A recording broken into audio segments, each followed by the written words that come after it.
ఈరోజు ఇంత పెద్ద ఎత్తున ఇన్ఫ్లోస్ వచ్చాయి. దీనికి ప్రధానమైన కారణం వాతావరణంలో మార్పులు, క్లౌడ్ బరస్టింగ్ కావడం. దీనివల్ల ఈ సమస్యలు వచ్చాయని మొత్తం వారికి ఎక్స్ప్లెయిన్ చేశాను. అదే సమయంలో ఏ విధంగా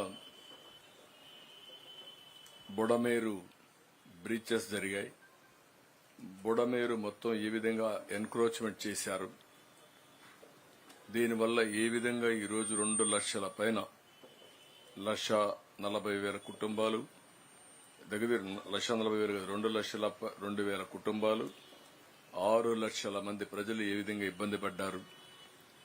ఈ రోజు 8వ రోజు కూడా వాళ్లంతా నీటిలో ఉండే పరిస్థితి వచ్చింది. ఈ విషయాలను వారికి ఎక్స్ప్లెయిన్ చేశాను.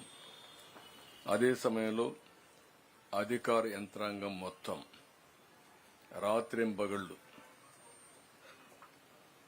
ఎక్కడ కూడా ఒక్క మినిట్ కూడా రెస్ట్ తీసుకోకుండా శ్రమించి పునరావాస కార్యక్రమాలు ఏం చేశారో మొత్తం ఎక్స్ప్లెయిన్ చేశాను. బురదలో తిరిగారు. సీనియర్ ఆఫీసర్స్ కూడా బెస్ట్ సర్వీసెస్ ప్రొవైడ్ చేయగలిగారని చెప్పి ఎక్స్ప్లెయిన్ చేశాం. వీటన్నింటిపైన గవర్నర్ కూడా చాలా పాజిటివ్ గా స్పందించారు. నేను కూడా వాచ్ చేస్తున్నాను. ఎక్స్ట్రాఆర్డినరీ సర్వీస్ చేశారు.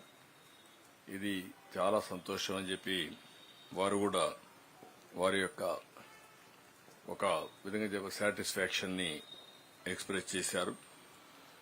ఇంకొక పక్క తొందరలోనే సాధారణ పరిస్థితులు నెలకొల్పుతాయని కూడా వారికి నేను ఎక్స్ప్లెయిన్ చేశాను.